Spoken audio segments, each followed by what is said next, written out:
Bismillahirrahmanirrahim. Assalamualaikum warahmatullahi wabarakatuh. Nama saya Tati Rujana, saya dari kelompok 5 yang beranggotakan saya sendiri, Teh Nisa Usolihah dan Teh Sri Rostika, yang akan membahas mengenai bagaimana pendekatan pembelajaran pakem ini bisa digunakan dalam Al-Quran Hadis ya. Untuk pemateri pertama yaitu saya sendiri akan membahas mengenai deskripsi lingkungan pakem. Nah, pakem sendiri merupakan akronim ataupun singkatan dari pada pembelajaran aktif, kreatif, efektif, dan menyenangkan. Oke, untuk pembelajaran yang pertama itu pembelajaran aktif ya. Pembelajaran aktif bisa diartikan bahwasanya peserta didik maupun guru itu berinteraksi secara langsung dalam pembelajaran itu sendiri untuk mencapai tujuan yang sama gitu. Nah, bagaimana sih dalam proses pembelajaran itu bisa dikatakan pembelajaran yang aktif? Nah, yang pertama yaitu dengan adanya sikap terbuka ataupun sikap bersahabat daripada seorang guru dan peserta didik. Kemudian dalam proses pembelajaran penyampaian materi, seorang guru itu menyampaikan secara lugas, secara baik gitu ya, dan menimbulkan pertanyaan ataupun memotivasi peserta didik untuk bertanya gitu. Sehingga pembelajaran itu aktif ataupun menggugah daripada materi yang tersampaikan. Kemudian yang kedua pembelajaran kreatif. Nah, pembelajaran kreatif yaitu bahwasanya guru memberikan variasi dalam kegiatan pembelajaran. Contohnya pemaparan materi dari seorang guru tentunya dengan memberikan kesempatan kepada peserta didik untuk melibatkan karyanya ataupun untuk memfasilitasi ya bagaimana kreativitas daripada peserta didik itu bisa dijadikan karya gitu ya. Misalkan di ruang kelas anak bisa kaligrafi, karena tentunya dengan pembelajaran Al-Quran Hadis ini melibatkan daripada Al-Quran dan Hadis itu sendiri ya. Contoh misalkan dengan contohnya kaligrafi ya. Setiap peserta didik itu pasti salah satunya ya ataupun dari kesemuanya bisa kaligrafi. Nah, dari situ bisa membuktikan bahwasanya peserta didik itu kreatif. Kemudian pembelajaran efektif. Nah, pembelajaran efektif ini merupakan pembelajaran yang tepat guna ataupun bisa memanage waktu. Kan tidak setiap pembelajaran itu selalu dari awal sampai akhir gitu ya. Maksudnya dari pagi sampai siang. Tentunya ada waktu tertentu. Kalau pembelajaran Al-Quran Hadis biasanya 2 kali 45 menit ya. Nah, di sana tentunya dalam pembelajaran Al-Quran Hadis harus efektif melihat dari kondisi waktu yang sudah ditentukan, kemudian materi yang disampaikan harus secara jelas, padat, dan juga singkat. Kemudian penggunaan dari metode ataupun media yang digunakan juga tepat guna. Nah, di sana dia dikatakan bahwasanya pembelajaran itu efektif gitu. Selain daripada waktu, tetapi juga media yang digunakan, kemudian materi yang disampaikan, dan kondisi dari kelas itu sendiri seperti itu. Kemudian yang terakhir ya, mana sih sebenarnya pembelajaran menyenangkan itu selain daripada yang tadi di atas ya, aktif ataupun kreatif dan efektif, tetapi juga pembelajaran yang menyenangkan itu tidak monoton ataupun tidak lurus-lurus saja gitu ya, tetapi bervariasi. Misalkan pembelajaran yang minggu pertama secara ceramah, minggu yang kedua dengan media audio, YouTube ataupun yang lainnya. Kemudian minggu yang ketiga dengan praktek langsung ke lapangan. Nah, di sana bisa menimbulkan pembelajaran yang menyenangkan bagi peserta didik seperti itu. Kemudian yang selain daripada itu bisa dibubuhkan juga ice breaking ataupun diselipkan dalam pembelajaran itu adanya istirahat, tetapi dalam proses pembelajaran itu sendiri ya. Jadi adanya pencairan atau ice breaking daripada pembelajaran sehingga anak bisa fokus kembali kepada materi yang disampaikan seperti itu. Itu merupakan daripada deskripsi lingkungan pakem. Mungkin lebih jelasnya nanti dalam diskusi bisa dibuka ya. Kemudian yang sekarang akan dilanjutkan oleh materi yang selanjutnya. Sekian dari pembahasan mengenai deskripsi lingkungan pakem. Wassalamualaikum warahmatullahi wabarakatuh. Bismillahirrahmanirrahim. Assalamualaikum warahmatullahi wabarakatuh. Perkenalkan, saya Nisa Usolihah akan melanjutkan materi mengenai identifikasi jenis-jenis lingkungan belajar pakem. Namun sebelum kepada materi pembahasan, kita harus tahu dulu apa itu lingkungan belajar. Lingkungan belajar merupakan segala sesuatu yang berhubungan dengan tempat proses pembelajaran itu dilaksanakan. Nah, teman-teman semuanya, dalam menciptakan lingkungan belajar yang kondusif, kemudian yang nyaman, serta efektif bagi siswa itu sendiri, bukanlah perkara mudah. Ini diperlukan kreativitas seorang guru dalam menciptakan lingkungan belajar tersebut, seperti itu. Nah, lingkungan ini meliputi apa saja sih? Yang pertama, ada lingkungan fisik. Lingkungan fisik itu apa? Lingkungan fisik merupakan lingkungan yang berhubungan dengan siswa. Jadi yang ada di sekitar siswa yang berupa sarana fisik. Sarana fisik itu apa saja? Yang pertama, ruangan kelas, kemudian media pembelajaran yang berupa teks atau buku-buku, kemudian berupa audio visual, dan juga guru sebagai sumber utama dalam pembelajaran. Nah, jadi itu ya, yang dimaksud dengan lingkungan fisik adalah lingkungan yang ada di sekitar siswa yang berupa sarana fisik itu sendiri. Kemudian yang kedua, ada lingkungan sosial. Lingkungan sosial ini berhubungan dengan pola interaksi antara personil yang ada di dalam sekolah secara umum.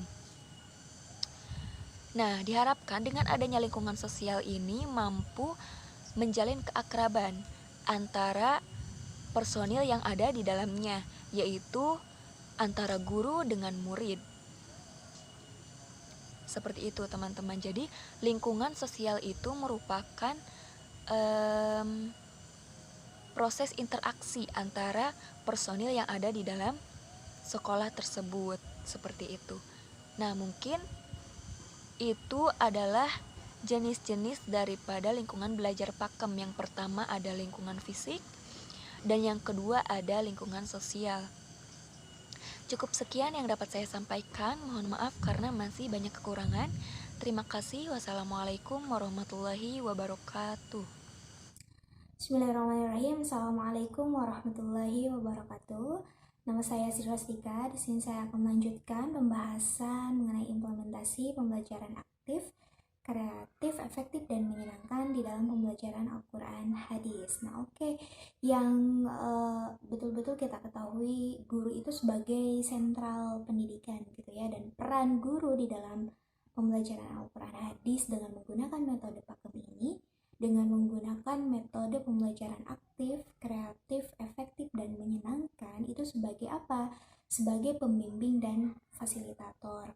Nah, di sini pembimbing berarti guru bisa memberikan yang namanya pengawasan, pengarahan, dan sebagai fasilitator yang tentunya menyediakan apapun yang kemudian anak didik butuhkan seperti sumber belajar dan yang lainnya. Gitu. Nah, tugas guru apa? Tugas guru di sini di dalam metode pembelajaran aktif, kreatif, efektif, dan menyenangkan adalah dengan mengambil atau memilih masalah yang akan kemudian dipecahkan secara bersama-sama oleh siswa. Apakah memungkinkan siswa mengambil masalah? Ya, memungkinkan gitu ya. Bisa saja dari siswa itu sendiri mengambil masalah untuk kemudian dipecahkan secara bersama-sama. Lalu tugas guru selanjutnya apa gitu ya? Tugas guru selanjutnya adalah sebagai penyedia gitu ya. Tadi fasilitator yang menyediakan sumber belajar dalam rangka apa? Dalam rangka memecahkan masalah tersebut gitu.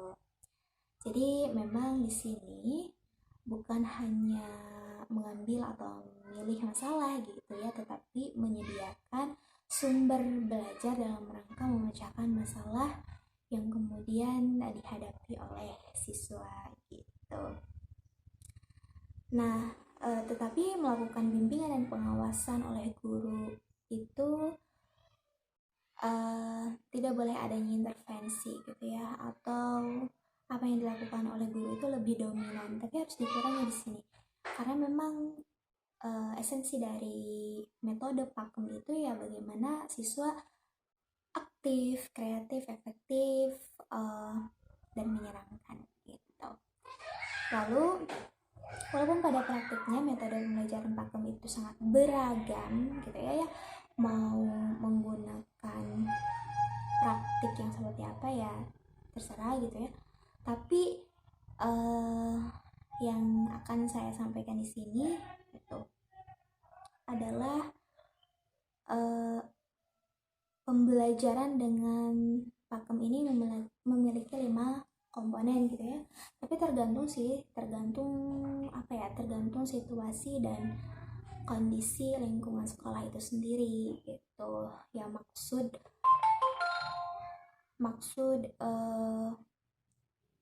beragam itu karena memang disesuaikan dengan situasi dan kondisi lingkungan sekolah itu sendiri. Nah, mempunyai 5 komponen gitu ya. Yang pertama apa? Yang pertama adalah question atau pertanyaan gitu. Nah, pembelajaran ini biasanya dimulai dengan sebuah pertanyaan pembuka yang memancing rasa ingin tahu siswa atau kekaguman siswa akan suatu fenomena. Jadi, ada salah satu komponen, yang pertama komponen question, gitu ya, pertanyaan. Jadi sebelum pembelajaran dimulai, kita bisa melakukan atau bertanya itu sebagai pertanyaan pembuka untuk memancing rasa ingin tahu, memancing keingintahuan siswa gitu, atau kekaguman siswa akan suatu fenomena gitu. Lalu yang kedua adalah student judgment. Student judgment itu kalau di dalam pakem gitu ya, adalah keterikatan siswa ya, atau keterlibatan antara siswa yang satu dengan siswa yang lainnya gitu. Jadi ini memang suatu keharusan di dalam metode pakem ya. Yang namanya keterlibatan itu kan sama dengan aktif gitu, maka ini yang harus ada, yang memang tidak boleh dihilangkan di dalam pembelajaran pakem gitu. Jadi harus adanya keterlibatan atau harus adanya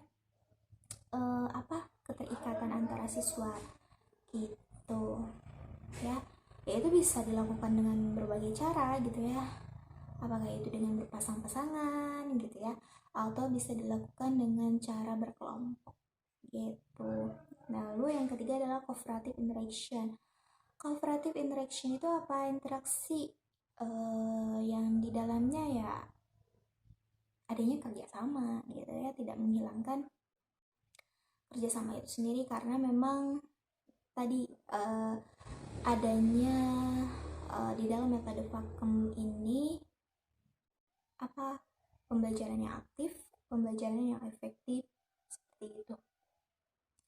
Jadi siswa diminta untuk berkomunikasi gitu ya, antara siswa yang satu dengan siswa yang lainnya gitu. Ini kan akan menciptakan suasana yang menyenangkan juga gitu, karena esensi dari pakem itu sendiri ya belajar aktif, kreatif, efektif, dan menyenangkan gitu. Lalu bisa kemudian komunikasi itu dijalankan dengan secara berkelompok gitu, ataupun yang lainnya. Lalu yang keempat adalah performance evaluation. Performance evaluation adalah penilaian kinerja. Penilaian kinerja. Jadi memang ini yang harus ada, 5 komponen itu harus ada gitu. Maka dalam menjawab permasalahan gitu ya, biasanya siswa diminta untuk membuat sebuah produk yang dapat menggambarkan pengetahuannya mengenai permasalahan yang sedang dipecahkan gitu. Jadi melakukan penilaian terhadap kinerja yang dilakukan oleh siswa itu sendiri gitu. Oke, yang kelima, ini yang terakhir, 5 komponen yang ada di dalam metode pakem itu adalah variety of resources. Variety of resources itu berbagai sumber daya gitu ya. Jadi memang menggunakan media pembelajaran itu, seperti menggunakan berbagai media pembelajaran untuk melengkapi metode pakem ini gitu. Siswa dapat menggunakan bermacam-macam gitu ya, bermacam-macam sumber belajar, begitu buku atau teks gitu, buku teks gitu, website, televisi, radio, video, poster, wawancara, ataupun yang lainnya ya. Ini berhubungan dengan sumber belajar gitu, variety of resources. Oke, itu saja yang dapat saya sampaikan. Mohon maaf karena banyak kekurangan. Di kelompok kami sekian, kita diskusi. Assalamualaikum warahmatullahi wabarakatuh.